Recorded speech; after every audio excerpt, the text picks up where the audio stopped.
Tonight, we discuss how impactful is everything I do to serve God. I don't get it. I learn it, I study it, I teach it. I still don't get it. How enormous is the value, as you will find out tonight. We're saying, God, you're a priority, studying your Torah is a priority, and that's why we're doing what we're doing. We know there's nothing more special than us connecting to you through Torah. So we are in chapter 39, in the middle of the chapter, and we are discussing now the connection we have with God, the special connection through the intentions that we explained at the end of chapter 38. Meaning, when we serve God, we can serve God mindlessly, or we could serve God with intent. We could serve God with focus. We could serve God with a mind that's wanting to connect to Him. And we can serve God with a heart that's loving Him, that's feeling Him, that's nullified to Him. And the degree of that service, the degree of how deeply our mind and heart are connected to God determines what happens to us and to that service. So what we've explained thus far is, now here we're talking about when a person leaves this world, if they served God with the natural love and fear, because embedded in our soul is a love and fear of God. We're Jewish. That's wired into our psyche. Those souls ascend to the spiritual world called Yetzirah, the third of the four spiritual worlds, the world dominated by emotion, because this soul, this person served God with a very intense emotional relationship. And a soul that served even higher, that you used your mind and through your mind created an emotional relationship, such a soul ascends to an even higher world. That was to the third world, the world of emotion. We can go even higher to the second world, to the world of intellect, because these souls use their minds to create the emotion that facilitated and fueled their service of God. And in either case, both of these souls, all of these types of souls, are far higher than angels. Because angels generally are not in the second world of Bria, of intellect, because angels are not intellectual, they're purely emotional. And even the angels emotional in the world of emotion, like the majority of the souls that are emotional in the world of emotion, still the souls are far higher than the angels in that same reality. Because humans have conflict to serve God. Humans are contested in their relationship with God. We know that. Humans have to choose to serve God. We know that too. So the angel, that's not contested, that's not choosing, that it's the computer system, it's the AI intelligence, it's the robot. So that's what the service is viewed as. But man, the Jew, who's struggling and serving and choosing, even the Jew whose soul is ascending to the same world as the angels, which is the majority of the Jews, because only very high level souls generally ascend to the second world, and incredibly high level souls very rarely ascend to the first world. So the bulk of souls ascend to the second world, the world of emotion, where all the angels basically are. But those souls are so much higher than the angels, because we chose, because we struggled, because it was hard, because it was difficult, because we made choices, we made conscious choices, we made difficult choices, and we kept choosing God. And that's why our service is so much more powerful and special, drenched in our sweat. That service is so precious to God, more precious than the angels. It's like my son was exactly the same. My son said to me, do you use whatever it is, something bot, that like writes up things for you? I'm like, no, I'll write it myself. He's like, why not? You can write it so much better. I'm like, I don't know. I think there's something of a person actually putting themselves in their writing instead of like having a computer do it for you. So that's a poor muscle. It's a poor example. And I have nothing against people using that system. But it to me, it's embodying this concept of the AI, like the angel. Yes, it's the program and it's following the program and it's a flawless service. And God says, your service is flawed. Your service is choice. Your service is full of your hard decisions and struggles and sweat. And wow, that's why it's really meaningful to me. So we are on page 104 the second side of page number 8. We are 2, 4, 5 lines from the top. We're on the second word. We're, to go back to explain exactly what we're saying here, is that when we, with our sweat-drenched choices, choose the right and choose not to do the wrong, this creates a tremendous ascension for God. God's ascension is fueled by our hard choices. So when we're doing something and it's difficult for us, it's so meaningful for God and it's so helpful for God, and literally it is causing his ascension. Ki yisron ha'ar chulei, like the advantage of light over darkness. Meaning, every time we do the right, we're taking the darkness and like squeezing out of it the light. We could go in the way of darkness. We can search in the darkness and find the light and focus on the light and serve the light and make that light our focal point. And when the light comes shining from the darkness, it's a brighter, purer, truer light. So in the world of the angels, it's only light. Oh, light's good, light's great. But in the world of the souls, it's light that emerged from darkness. And when the light emerges from the darkness, it's a much more powerful light. We could keep that in mind for ourselves in our hearts when sometimes we're going through a hard time and it seems we're contesting with a lot of darkness. The light that's going to come from this is going to be a really powerful light. And we can keep this in mind when we're thinking of people we love that are maybe struggling with a lot of darkness. That there's going to be a lot of light coming from what they're doing. And we say, but I don't want them to have to deal with all that darkness. Of course not. I want to protect them. But the light that comes from the darkness is a very powerful light. And that's why the souls are higher than the angels. So everything we've said until now is when we're talking about the chambers where the souls are located. Meaning, we've been discussing souls. And what we're talking about here is after a person passes away and the soul ascends. And where does the soul go to? Well, as we've learned, there's a lower Gan Eden, Garden of Eden, repository for the souls after this lifetime. In the third world, the world of emotion, the world of Yetzirah. There's a higher one, similar but far higher, in the second world, world of creation, world of Bria. And as we're going to discuss, there are some souls that are so high, they're beyond the Gan Eden, Garden of Eden, repository for the souls. They're directly in the highest world, in world number 1, the world of Atzilus. But everything we're talking about here is souls in, we're calling it chambers, abodes, residences for the souls. As we said, awesome waiting rooms. Waiting rooms because the souls want to come back down. They want to be here with us. They want Mashiach. They want redemption. They want the resurrection of the dead. They want to be back. The more recently they passed away, the easier it is for them to slip back down. They want to come back down. But it's great there. It's amazing. All the good they accomplished, they're now benefiting from. It's a bit like this amazing, unbelievable, but waiting room to come back down here.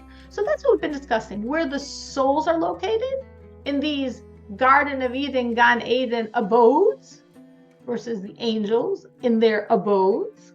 Makoma Midasan, the place where they rose to, where they are residing at. And as we explained, the regular souls go to the third world, the world of emotion, and on Shabbos and Rosh Chodesh, and possibly also on the holidays, they ascend to the second world, the world of intellect, the even higher world, where there's an even greater pleasure in all they accomplished in this lifetime.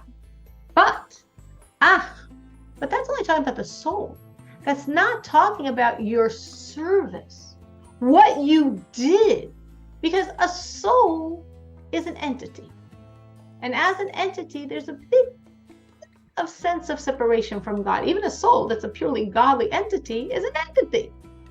But your service of God, your Torah study, the fulfillment of the commandments, those are absolutely one with Him, as we discussed at lunch in chapter 35. So they're not hanging out in any abode. They're with God himself. So your service of God, everything you did your entire life, much of which you've forgotten. There's so much good we do, and other stuff as well, that we forget. We don't realize its ultimate divine eternal significance. But every tiny, minuscule in our eyes good, in action, in thought, in feeling, in helping, in speech, in study, all of that ascends to the world of that energy. If it was done with the natural love, to the third world, the world of emotion. If it was done with an intellectually created love and fear, the higher second world, the world of intellect. And fuses with the godliness of the world, not the abodes, the residences, the chambers. No, the core, the guts, the godly energy, which is the source of that world, because your service is pure godly energy. Your service isn't an entity to itself, meaning we say, of course it is. I did something. But what you did was because God has a will. And you embodied his will. So right now, when we're studying Torah, if you weren't focused on doing the will of God, you might be doing something else right now. Even if you like to learn, you might be learning something else. You like to read, you might be reading something else. You like to speculate and philosophize and theologize, you might be doing that with something else. Why are we studying Tanya? Because God has a will. Why are there little boxes on my doorpost? Because God has a will. Why do I have 2 sinks and a kitchen with double this and double that? Because God has a will. So all of the commandments, the study of Torah, the fulfillment of commandments, the action of commandments, the thought of the commandments, the feeling of the commandments, the speech of the commandments, all of that is not a separate entity. It's God's will. God's will embodied. I'm the tool through which his will has hands and feet. I'm the tool through which his will has flesh. But it's all about his will. It's not about me. I wouldn't be doing this on my own. So those services are so pure. They're so him that they ascend to his energy directly. And they fuse with the energy of God in that world, which is an amazing thought, because you could be like, I don't know where my soul's going to go, or what did I do, or this or that. But whatever you do, that's where it's going. So let's say a person served God because they're Jewish and they feel a love for God, and therefore they do whatever they're doing, or they feel a fear of God, and therefore they came back from whatever they're coming back from, and hopefully they feel both. So your service has 2 wings, which is what we need, because birds can't fly with 1 wing. And your service ascends to the third world, to the world of emotion, because that's what it is, just like basic Jewish love God, fear God, nullify to God, service of God. Beautiful. You're like, well, it's not the third world. I think that's great. It's not earthbound. It has wings. It's not stuck here on planet Earth, but it's the third world. Alter says, no, no, no. Your service is not on the third world. Your service is one with the godliness of the third world, the core, the guts, the skeleton of it, the godly core. And you know what? That godliness contains within it the godliness of the second world. And that godliness contains within it the godliness of the first world. And that godliness contains within it the infinity of God. So your service done like, at best. We love, we fear, we do. Not the highest level. We're no saint, tzaddik, most godly individual. But we have an awareness of God. We have an appreciation for God. We're going to the third world, within which is the godliness of the second, which inwith is the godliness of the first, which inwith is the infinity of God himself. So your service is fused with the infinity of God himself. You could think of like those Russian stacking dolls, the babushkas, where there's a bigger one, and then inside it a smaller and more precious, and then a smaller and more precious. That's what's happening. So your godliness, your energy, your commandment, it might be on a more external surface, but within that's more precious, within that's more precious, within that's more precious, within that's infinite. And that's what's happening every single time we serve. That's how precious our service is. So we were saying the souls ascend higher than the angels. Our service ascends so much beyond, it's hard for us to fathom. It's hard for us to truly appreciate how high our service is, how one with God, how appreciated by God, and therefore, as we've said, how impactful to God himself is our service that's so fused with him. So to read that inside, but the service is not hanging out only on the third world. It's rather completely one with the inner core godliness of that world. That's the godly energy, that's the fuel of that third world, the world of emotion, the world of Yetzirah. And the infinity of God's energy is absolutely fused with that core energy of the third world, meaning to say,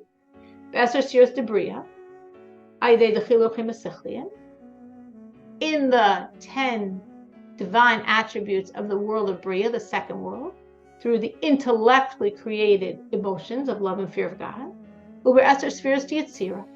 and in the 10 attributes of the third world, the world of formation, the world of God's emotion, through natural, innate, instinctive love and fear of God, and within them, we've got higher. Within the 10 energies of the third world of emotion are the 10 energies of the second world of intellect. Within that are the 10 energies of the first world, the world of Atzilus, the world of being, the world of God's space. And absolutely fused there completely.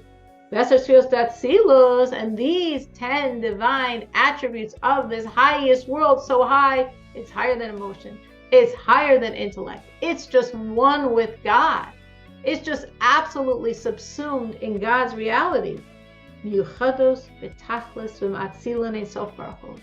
Are absolutely fused with the source, the core energy, the infinity of God himself. So what we're saying is, our service ascends far higher than we do. Which is not so the souls. Our service goes where we cannot. Our service accomplishes what we cannot. The soul is not fused with the core energy, the guts, the core, the light of the world. We're hanging out in the chambers, in the residence places, right? The living quarters, in the world's third world of emotion, or even second world of intellect. And our soul, after a person passes away, the soul is, God willing, in these worlds and having the reward, the enjoyment, the pleasure of all created during a lifetime on earth of serving God. Because everything we do during our lifetime is so powerful, is so precious. Generally speaking, we don't feel a thing. Someone said to me today, oh, you live in upside down reality. So that could have many meanings, but which I'm open to.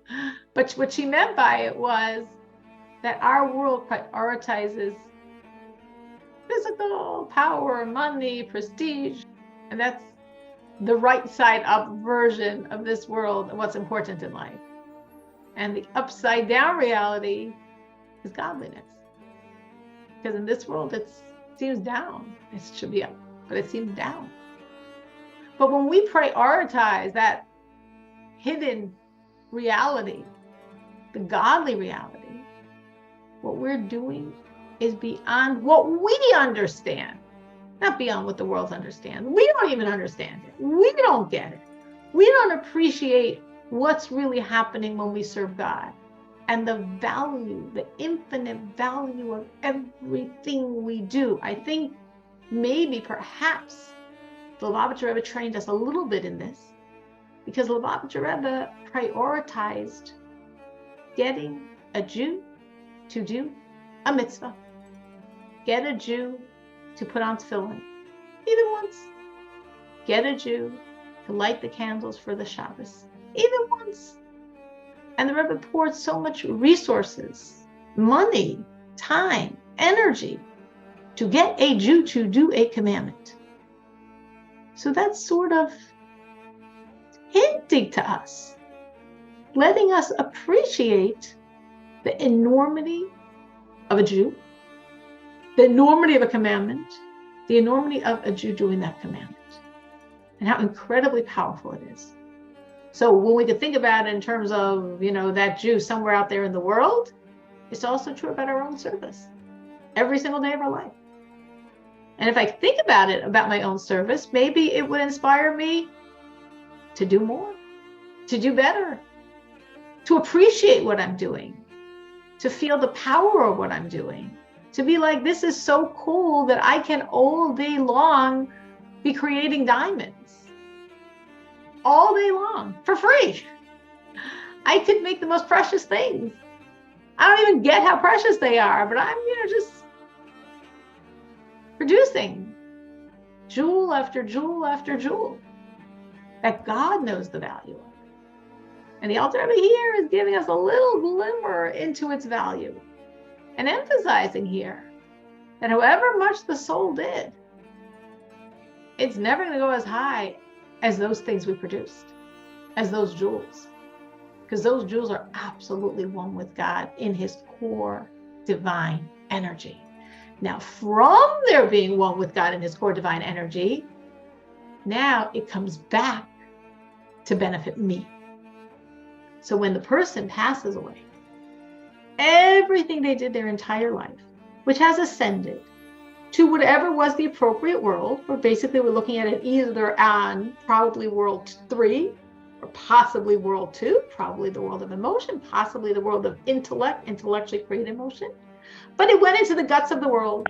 It fused with the godliness there, which fused with deeper, which fused with deeper, which fused with the depth of the infinity of God himself.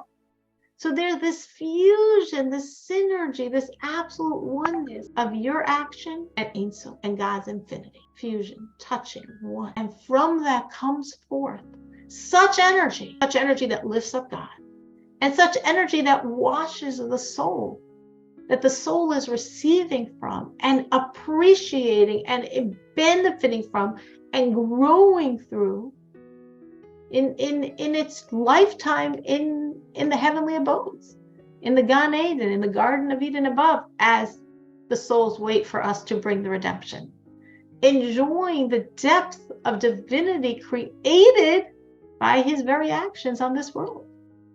But when you did those actions on this world, you didn't feel a thing.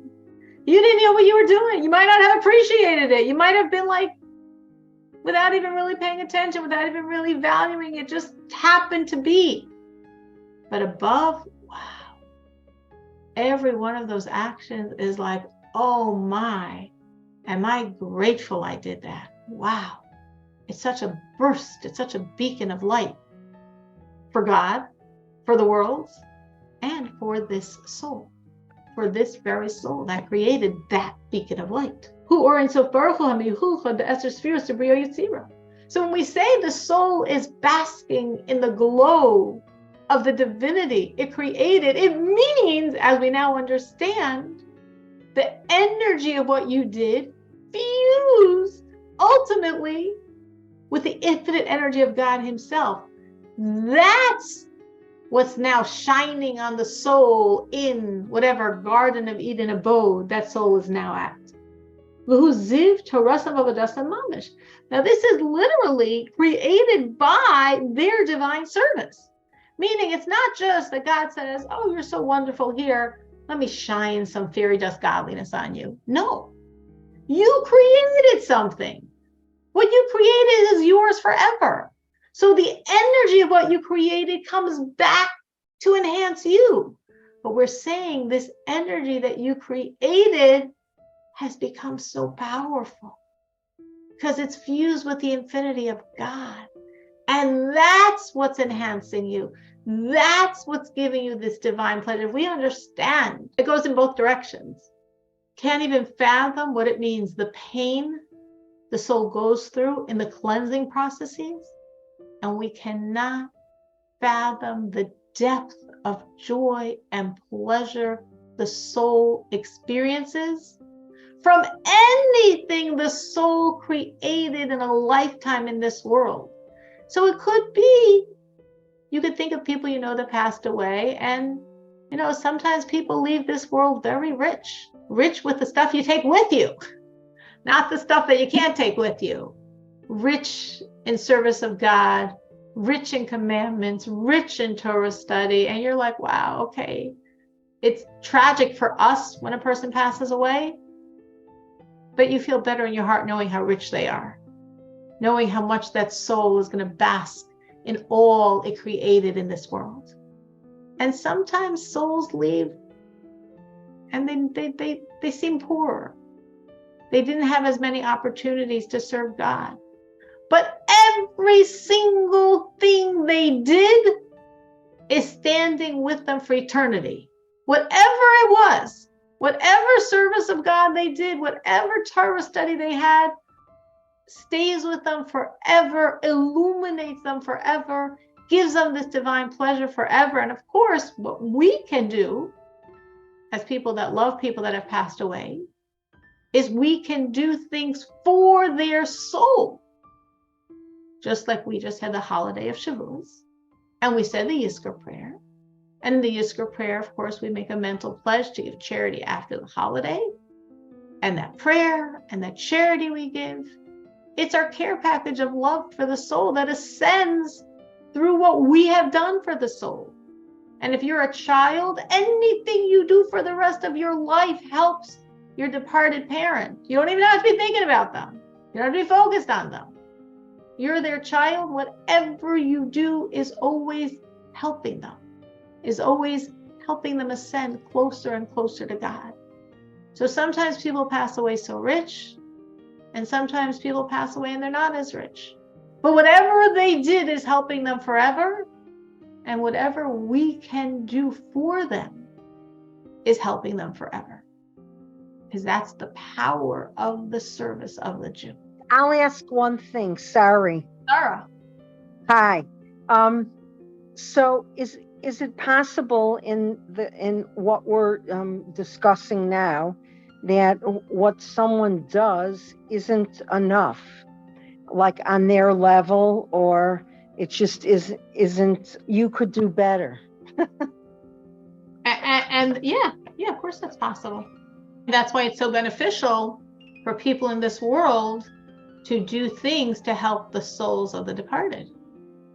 Even if they did tremendous, but yeah, who knows? Who knows how high and how far that soul could or should go? Absolutely. Absolutely. And of course, who are we to judge? We have no clue. But if you love someone, you want to give to them. What's love? Love means to give. The root word of the Hebrew word ahava, love, is hav, which is to give. We love, we give.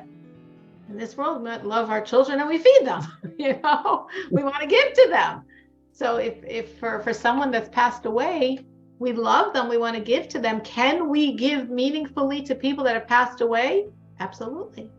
Every time we do a commandment in their memory, and if we're a child, we don't even have to be thinking that's in their memory. It is always helping. That's a gift, and it's a meaningful gift because it literally is helping. So you could say, well, how do I know if the person really needs it or not? I mean, they were such a good person. They need my extra little care packages? Or, oh, maybe they need it a lot. Obviously, we have no clue because we also don't know previous lifetimes. We don't know why the soul was in this world. We don't know what the soul accomplished in this world. Maybe it didn't look to us that it accomplished what we would hope, but maybe what it was needed to accomplish, it accomplished. Like, there's a lot of things. We don't know far more than we know. I always remember, and I know I've shared this with you, how I once was interviewing a woman for a position in high school, and she was a music teacher, and I was like sort of trying to ascertain if she was Jewish, and she was, but knew like nothing about Judaism, was very, very far from any service of Judaism. And she was telling me that she worked for Christian colleges, Christian universities, Catholic universities, and she was saying how but she didn't have tenure, because to have tenure in the university, you had to sign a paper attesting that you accept their faith. And then you could become a tenured professor in these, private Christian colleges. And she said she would never do that. And I remember she said it with so much like pain and strength. And like, here she is, she wasn't married. She had no one else to support her. And she was not tenured despite all her years of work, because she would not sign that paper. And that made such an impression on me. And I remember thinking, like, here's this woman. She knows almost nothing about Judaism, but she on a daily basis is sacrificing for her Judaism. She's sacrificing for God because she won't sign that paper. She's not going to sign that she believes in Christianity or Catholicism, whatever it was. She's not going to sign that paper. She's putting, the God of our world, her finances on the line, because she won't sign that paper because she's a Jew.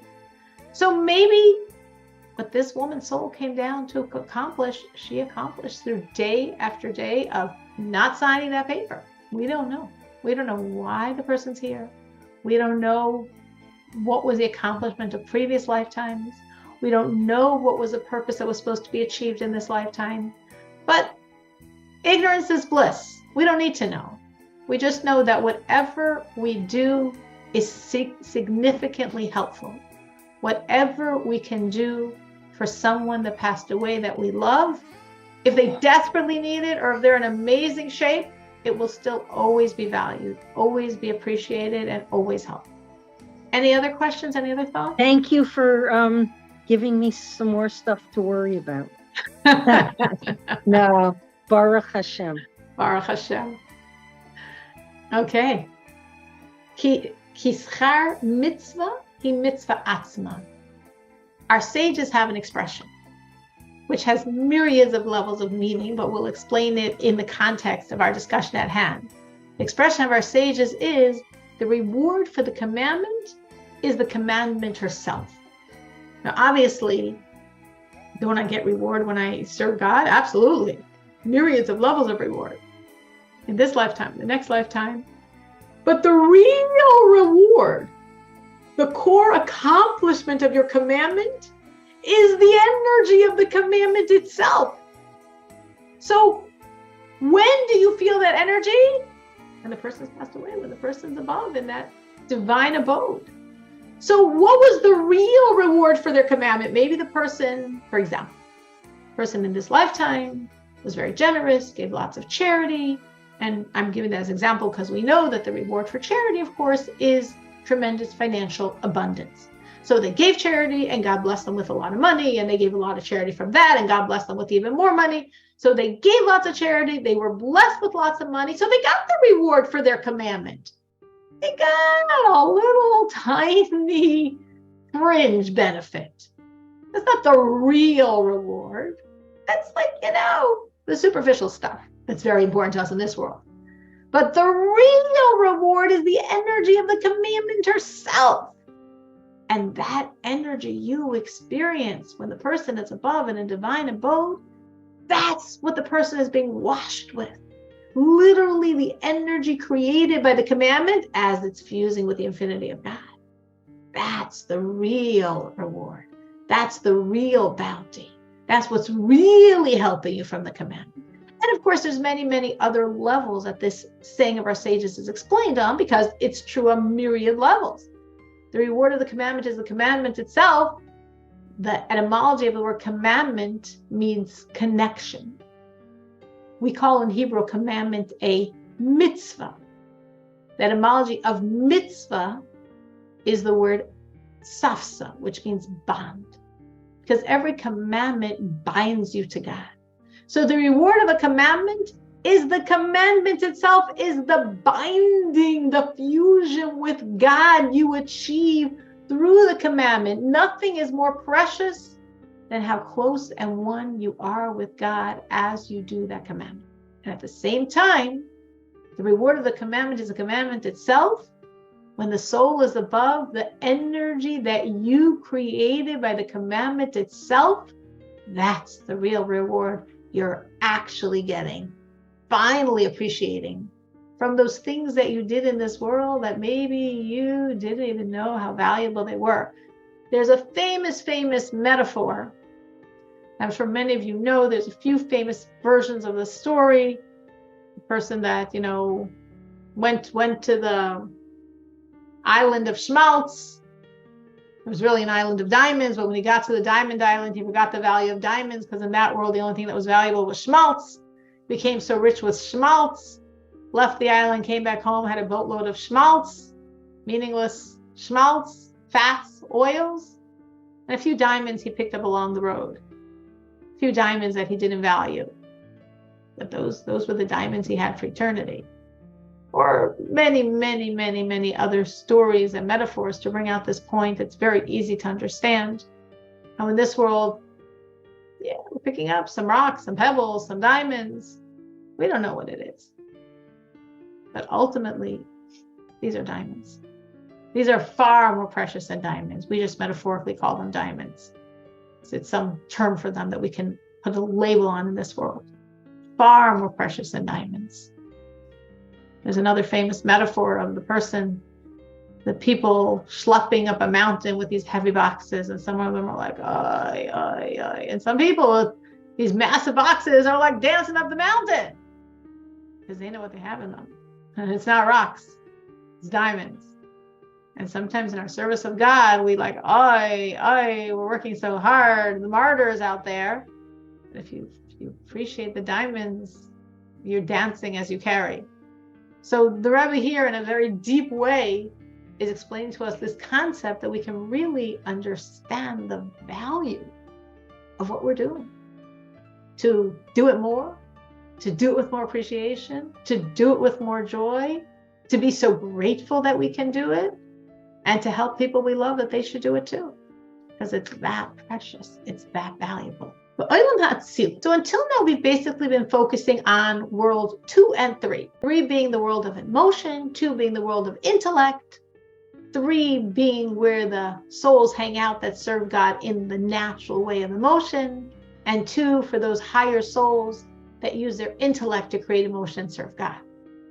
And then even higher than that is world number 1, is the world of Atzilus, which we're translating as the world of being, the world of God's energy.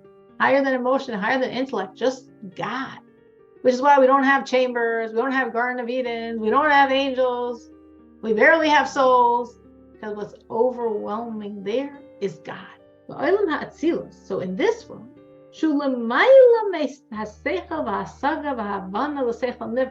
it's way beyond anything the human mind can compute.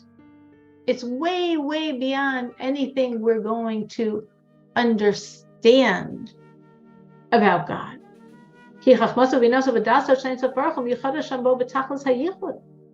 Because the intellect of God in that world is so fused with God himself in a way our created intellect cannot fathom the infinity of God thought, of God intellect.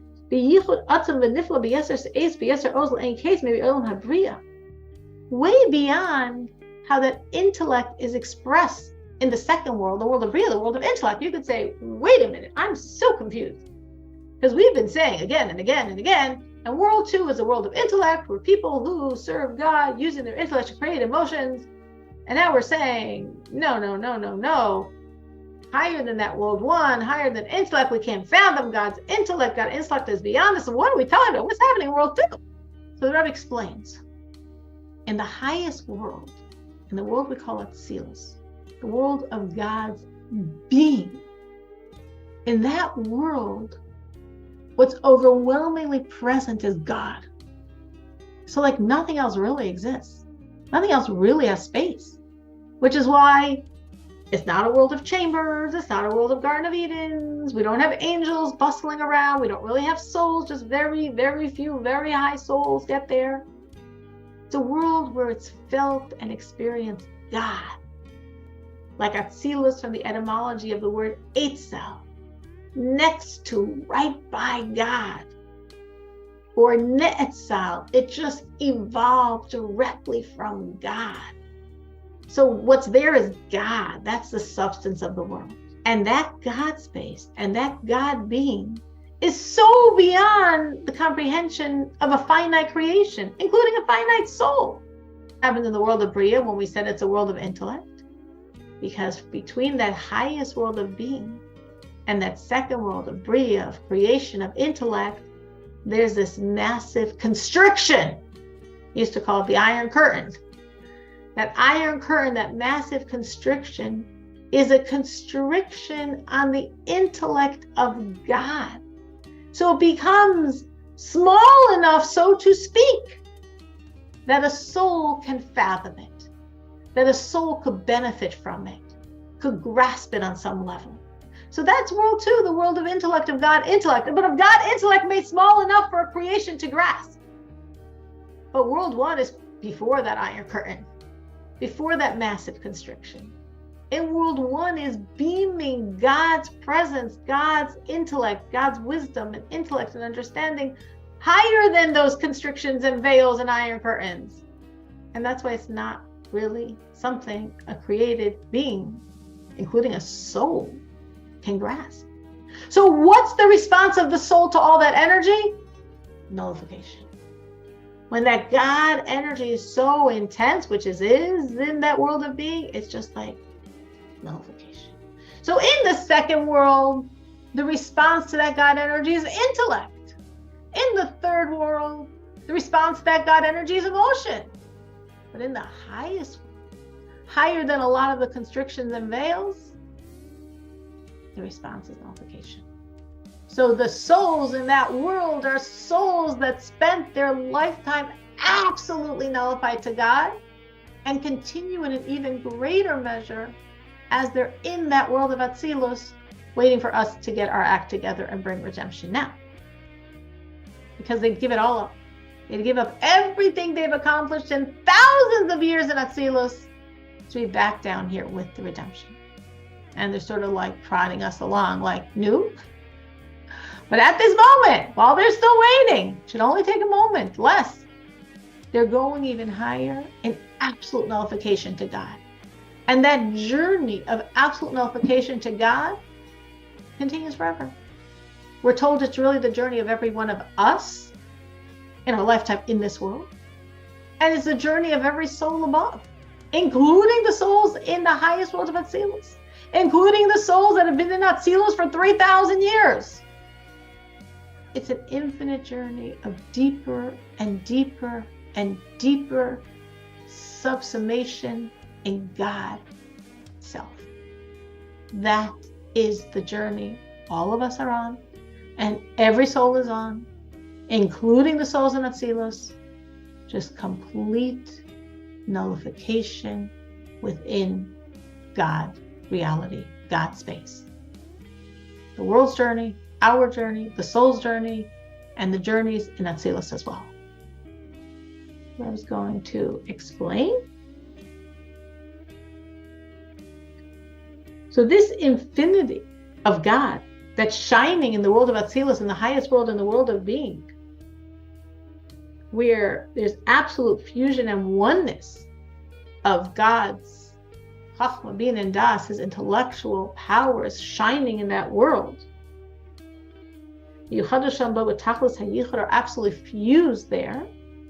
The Yichud Atzum B'Nifla, with an enormity of oneness.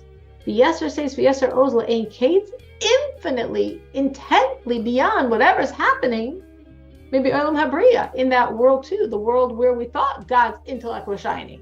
It is shining there, but in a very constricted fashion, constricted enough that the souls can grasp it. Hisham Yardu Laha'ir Bilchinas Tzimtzum.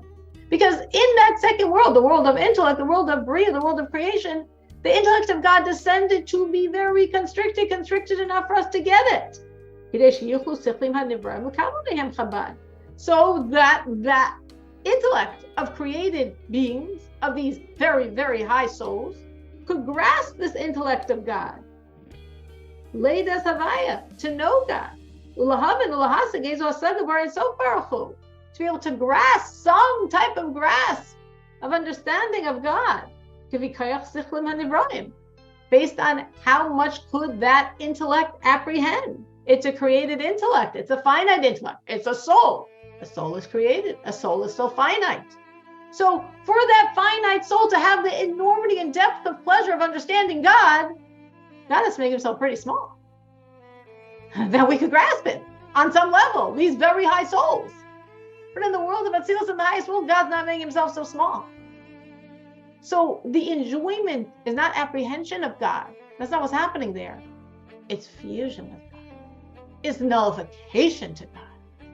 And then coming down to the world of Bria, the second world, the world of intellect, where now God has so constricted his energies. Oh, now we say, now I understand. Because God made him small enough that now we can understand and have that deep, deep, deep pleasure of understanding God.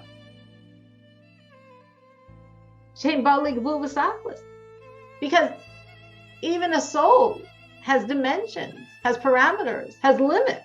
So if we're supposed to understand God, God's got to be really small at that point, much smaller than he really is for us to understand him. Because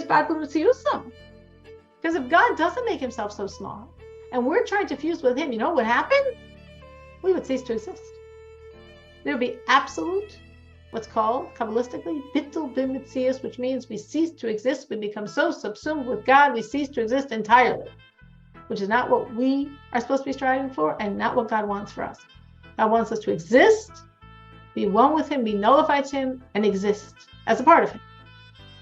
But if we just had him beyond anything we could contain, we would just cease to exist completely. Like the flame that gets swooped into that enormous fire and loses itself in the fire and ceases to exist because it just becomes part of that fire. Not what God wants for us, not what the goal is for our souls. So therefore, God has to constrict himself. So when we're connecting to him, we don't lose ourselves completely in the process. Below you beget an Ivran Klal. Because if that happened, we would lose that sense of being a creation at all. We would just revert to our initial reality, meaning God energy. That sounds great. But God wants us to retain our identity, retain ourselves as who we are, this soul matter, and connect to him as we are, not losing ourselves in the process. Be one with him, but not breaking down and fragmenting from how God created us to be. So that delicate balance, one with him, but not losing ourselves completely in the process, that's why God really constricts himself. So the souls in this very high world can have him, be one with him, and not lose themselves in that process. So this constriction, this is the reason why the energy of God is reflected as it is in that second world with all of the constrictions that God built into the system. Because it's the only way to have that balance of us having the deepest pleasure possible of grasping God and retaining our identity. We need both. God wants us to have both. And for these two things to happen, the deepest pleasure and fusion and understanding of God while retaining ourselves, God goes through so many myriads of constrictions. He loves us so much. He's doing this for us so we can be who we are, be absolutely one with him, and have that deep pleasure, that aha of understanding. And that's what the soul enjoys above, through what the soul has done in this world, and through all the gift packages we send to the soul. If we're a child, automatically, and if we're not a child, through our conscious desire to help someone who departed. So we will